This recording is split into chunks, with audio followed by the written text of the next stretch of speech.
Hey guys, super excited for this Sunday as we are getting into our last week in our series, Table of Context or Compass if you're with the middle schoolers.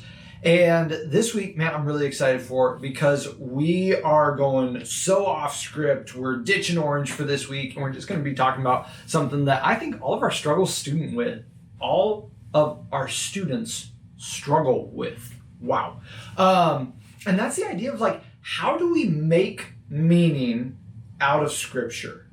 And we're going to tackle the idea that there's two big approaches to Scripture. There's this analytical head knowledge to where it's I'm going to study, I'm going to dive into this, and there's going to be this depth that I can unearth, and there's great stuff in there.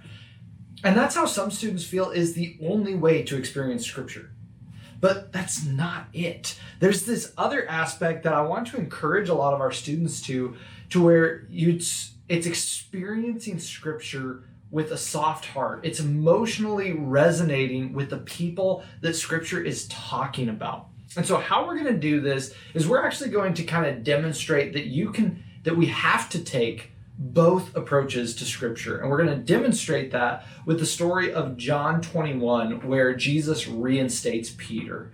And this moment, we're going to look at it and say hey, you have to approach this relationally. You have to approach this with a soft heart and put yourself in that context. And man, think of the guilt that Peter is dealing with in this moment. Think of the shame and the embarrassment as Jesus asks him a third time, do you love me?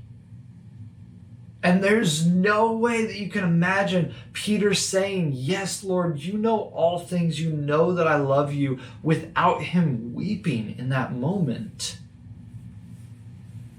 But at the same time, there's a depth to this conversation. The more that you study, the deeper that you go in understanding that this isn't written in English, but it's written in Greek, and seeing these different verbs that Jesus and Peter are using for love, and if there's something to that.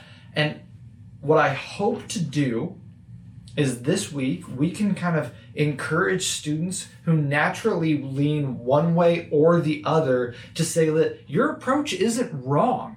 Your approach isn't bad when it comes to reading Scripture and getting meaning out of it. It's just missing half of it. For those students of ours who are super analytical, we need to coach them and say, hey, you need to approach Scripture with a lot of emotion, with a lot of understanding that these are real human beings that are talked about. And with our students that are very much so the relational, I just want to sit and let God speak to me, then with those students we can say, this is so good, hold on to that, and also study this. Dig into it. There's a depth and a beauty and richness that lies beyond just what we initially feel. So I'm really, really excited about this. I think that this is such an important message. It's something that I didn't really grab onto or grasp well until after Bible college. And my hope is that our students can grab onto this idea now, and as they progress in their lives, this can be something that they hold on to with confidence, and that their spiritual journey will have a richness that maybe you and I have never fully experienced. So that's my hope for this weekend, and that's kind of where we're going with everything this week. What I want to encourage you with is two things. First off, we have a corn maze coming up on the 29th, and we are getting packed to the gills, which is awesome. But what I need more adult volunteers who are willing to drive students. So if you are available on the 29th, and maybe even a corn maze isn't your jam, there's plenty of other stuff to do there, but you go for free. And if you are willing to drive students, please put something in this group chat. Let us all know so that way I can start coordinating more rides, because already we are filling up the vans and we're going to be packed. So the more people that are willing to drive students, I would really, really appreciate it. We're going to Bob's Corn in Snohomish, I think. I don't remember the exact location. But that's the big thing. Second thing is this was an idea that came up. Somebody mentioned this from their previous church, and I love it. Y'all are already so good at this idea that as small group leaders, we show up regularly. We show up every Sunday night as often as we can so that students know that they can depend on us being there. And then we also show up randomly. We show up to their baseball game, to their event, to their play, whatever. But one person was saying that their previous student ministry, they would not only get the small group leader to show up randomly, the small group leader would even try to coordinate with their kids to show up randomly for somebody else. So picture this. You have one student who's got a clarinet recital this weekend, to go with the most stereotypical thing ever. One student has a clarinet recital.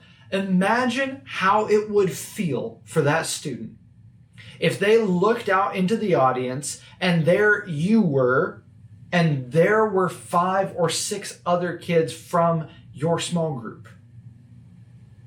Imagine the sense of belonging and community that all of these guys, you rallied them together and they all showed up to support and cheer on this one kid.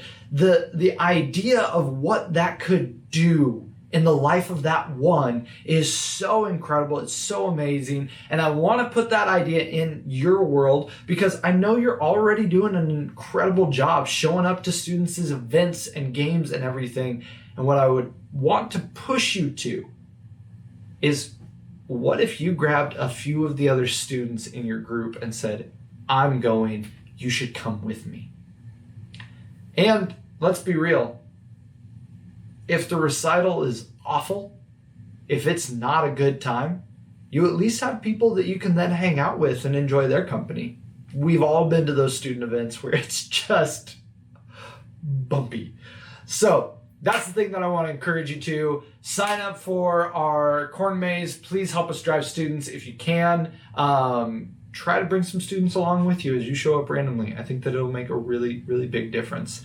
And all those things being said, guys, thank you so much for everything that you do already. Thank you for the way that you are pouring into these students. You are investing in their lives. You're caring about them in a way that very few adults in their world do. So that's so important. You're showing them the love of Jesus every single week. And I cannot even begin to describe how incredible I think it is being able to see that. So guys, thank you for what you do. Thank you for the ways that you serve, and I cannot wait to serve with you again this Sunday night.